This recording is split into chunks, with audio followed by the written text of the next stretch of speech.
മണി, എടോ മണി, നമ്മുടെ സാധനങ്ങളിലെടുത്ത് കാരക്കട്ടെ. പണ്ടാരും ഒടുങ്ങി, ഏതായാലും നമ്മുടെ കൊച്ചമ്മ രക്ഷപ്പെട്ടു. എല്ലാവരും കുറെ കൂടി പോകുന്നുണ്ട്. ജാനകി, ഇവിടെ നേരെ ഞങ്ങളുടെ സാധനങ്ങൾ എല്ലായിടത്തും വണ്ടി കയറ്റ്. ഇനി ഒരു നിമിഷം ഞങ്ങൾ ഇവിടെ നിൽക്കില്ല.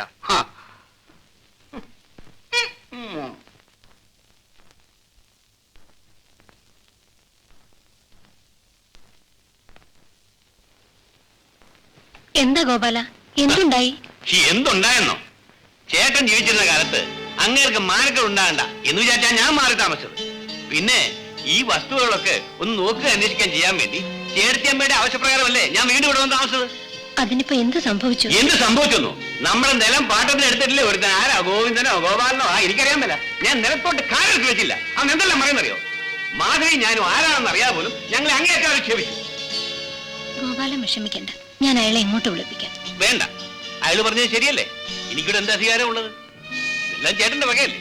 ഇതിന്റെ നടത്തിപ്പുകാരനായിട്ട് പോലും എന്നെ കാണാൻ ജനങ്ങൾ കഴിയുന്നില്ല. അതും പോട്ടെ, നമുക്ക് ആവശ്യമുള്ള എന്തെങ്കിലും ഉത്തരവാദിത്വപരമായിട്ട് ചെയ്യാൻ സാധിക്കുന്നു? അതുമില്ല. നിലത്തിലൊരു പമ്പ് സെറ്റ് വെക്കാനോ ബ്ലോക്കിൽ പോയി വിത്തും വളം മേടിക്കാനോ എനിക്ക് വല്ല അധികാരമുണ്ടോ? ചേർത്തിയമ്മയ്ക്ക് ഇതിൽ ഇറങ്ങി പോകാൻ സാധിക്കുമോ? അതിന് വഴിയുണ്ടാക്കാം. ശങ്കരനായരെ, ആ വക്കീൽ സാറിനോടൊന്ന് ഇങ്ങോട്ട് വരാൻ പറയും.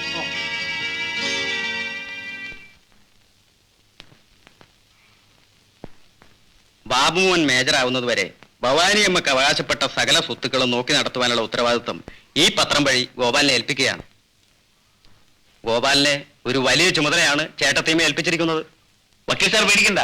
ഗോപാലൻ ആരാണെന്നുള്ള കാര്യം ഇനി ചേട്ടത്തിയമ്മ മനസ്സിലായിക്കോളും. തൊലഞ്ഞു, എല്ലാം തൊലഞ്ഞു, നശിച്ച് നാരായണക്കല്ല് പിടിച്ചു. എന്താണ് പറഞ്ഞേ? പോയ ഗ്രഹണം തിരിച്ചു വന്നു.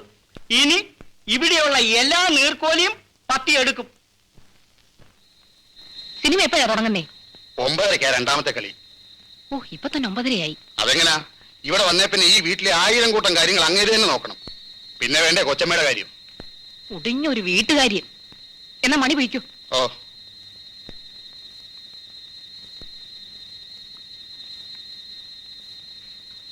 പിന്നെ ഒരു നിമിഷം.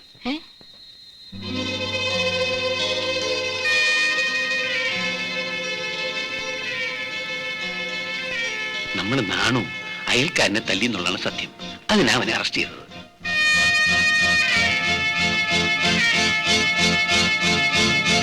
അവൻ ഇവിടുത്തെ വേലക്കാരനാണെന്ന് അറിഞ്ഞപ്പോ എന്റെ കൂടെ തന്നെ പറഞ്ഞു വെച്ചു. അപ്പോ ഗോപാലൻ പോയത് നന്നായി. അയ്യോ, നന്നായൊന്നോ?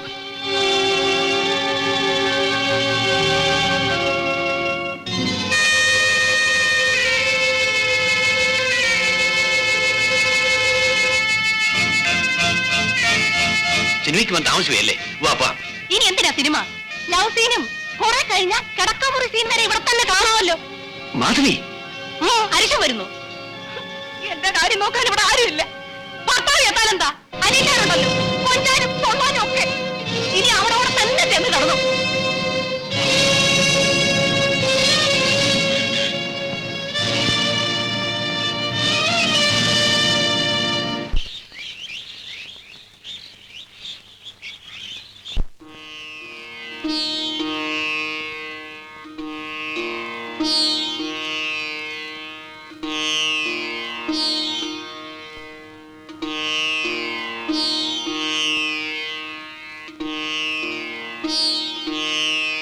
എന്തിനാണമ്മ ഇന്ന് വിശേഷ പൂജ? ഇന്ന് എന്റെ ബാബുവിന്റെ പിറന്നാളല്ലേ ശങ്കരനായരെ? ഇന്നെന്റെ ബർത്ത്ഡേ ആണല്ലേ അമ്മേ? അതാണ് ഈ വിശേഷ പൂജ. എനിക്കിന്ന് കേക്ക് മുറിക്കണം. ആ, ഈ കൊല്ലം നമുക്ക് പൂജ മതി മോനെ. അടുത്ത പിറന്നാളിന് നമുക്ക് കേക്ക് മുറിക്കാം.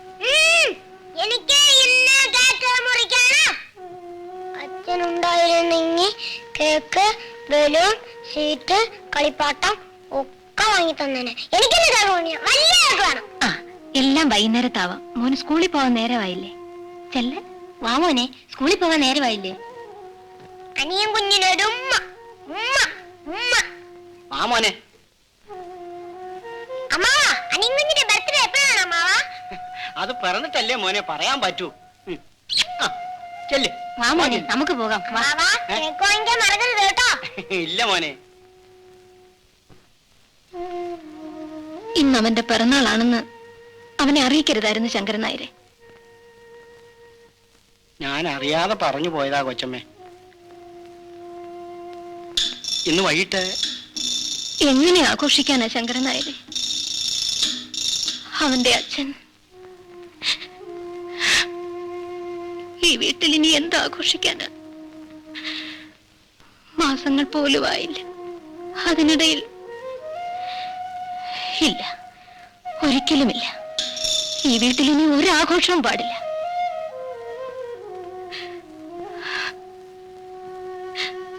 അമ്പലത്തിൽ പോയി ബാബുമോന് വേണ്ടി ഒരു പുഷ്പാഞ്ജലി നടത്തിയേക്കാം, അത് മതി.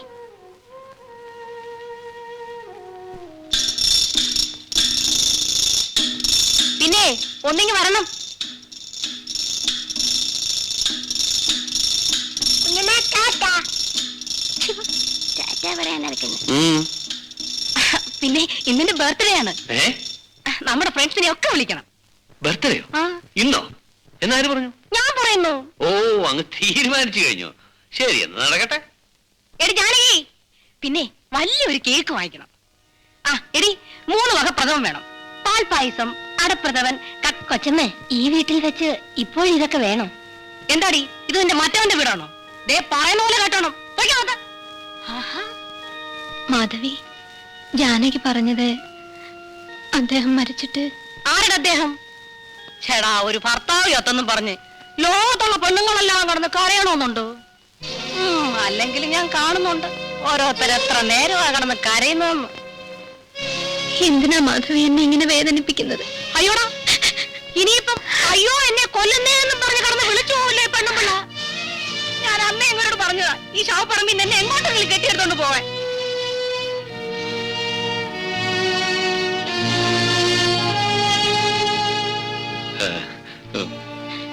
ചേട്ടരിയമ്മേ, അവളോട് നടക്കട്ടെ, എന്ത് വേണമെങ്കിലും നടക്കട്ടെ. ഞാൻ കാരണം ആരും വിഷമിക്കണ്ട. എന്താ തിരിച്ചു പോയോ? ഞാൻ മാധവിയാണ്. ഓ, ഇപ്പൊ കച്ചവടം ചൂട് പിടിച്ച് നടക്കുന്ന സമയമായിരുന്നല്ലേ? പിന്നെ ഞാൻ വിളിച്ചത് ഇന്ന് വൈകുന്നേരം 5 മണിക്ക് എന്റെ ബംഗ്ലാവിലേക്ക് വരണം. എന്റെ ബർത്ത്ഡേ ആണ്.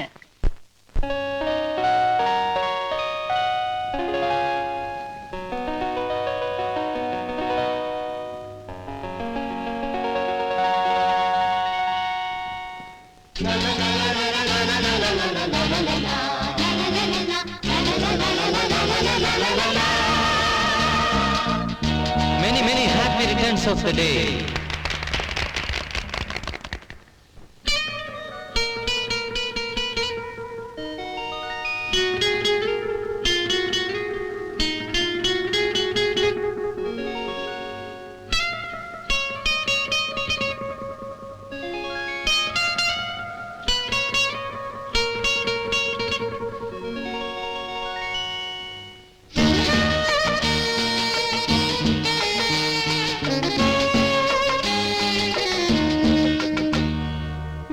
വന്നു സ്നേഹത്തിൻ പൂപ്പാലിക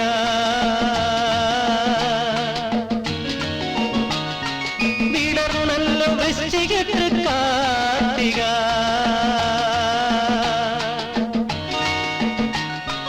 വിരുന്നു വന്നു സ്നേഹത്തിൻ പൂപ്പാലിക വിടർന്നല്ലോ വൃശ്ചികത്തിൽ കാർത്തിക ഓർമ്മയിൽ ചാത്തുന്നു പൊൻതോരണം ഓമന മകനേ നിൻ ജന്മദിനം ഓമന മകനേ നിൻ ജന്മദിനം വിരുന്നു വന്നു സ്നേഹത്തിൻ പൂപ്പാലിക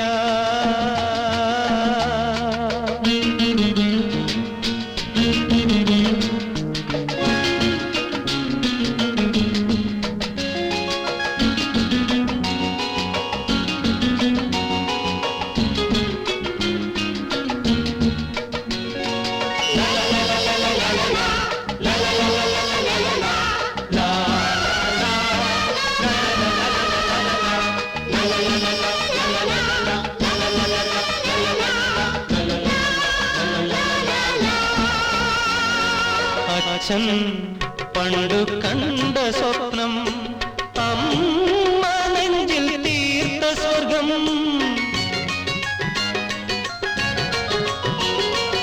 അച്ഛൻ പണ്ടു കണ്ട സ്വപ്നം അമ്മ നെഞ്ചിൽ തീർത്ത സ്വർഗം അലിഞ്ഞു ചേർന്നല്ലോ നിന്നിൽ അത് കിളിക്കൊഞ്ചലായി അഴകായി അഴകായി അധരത്തിൽ വീഥുബിന്ദുവാ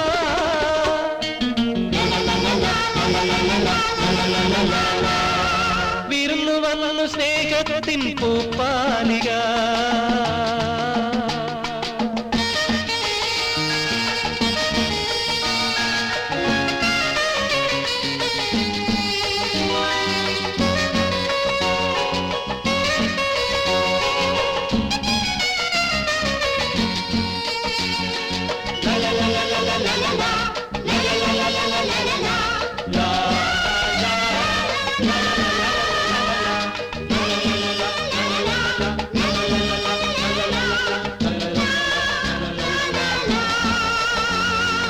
നീ വളർന്ന് പൂത്തു നിൽക്കും യൗവനമാധവമാ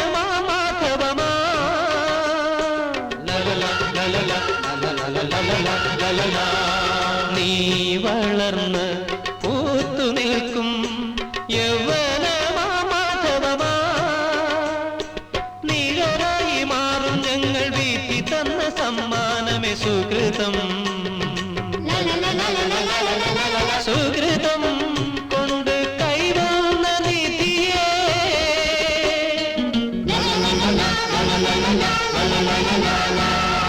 വിരുന്നു വന്നു സ്നേഹത്തിൻ പൂപ്പാലിക വിടർന്നല്ലോ വൃശ്ചികത്തിൽ കാർത്തിക ഓർമ്മയിൽ ചാത്തുന്നു പൊൻതോരണം ഓമന മകനേ നിൻ ജന്മദിനം ഓമന മകനേ നിൻ ജന്മദിനം വിരുന്നു വന്നു സ്നേഹത്തിൻ പൂപ്പാലിക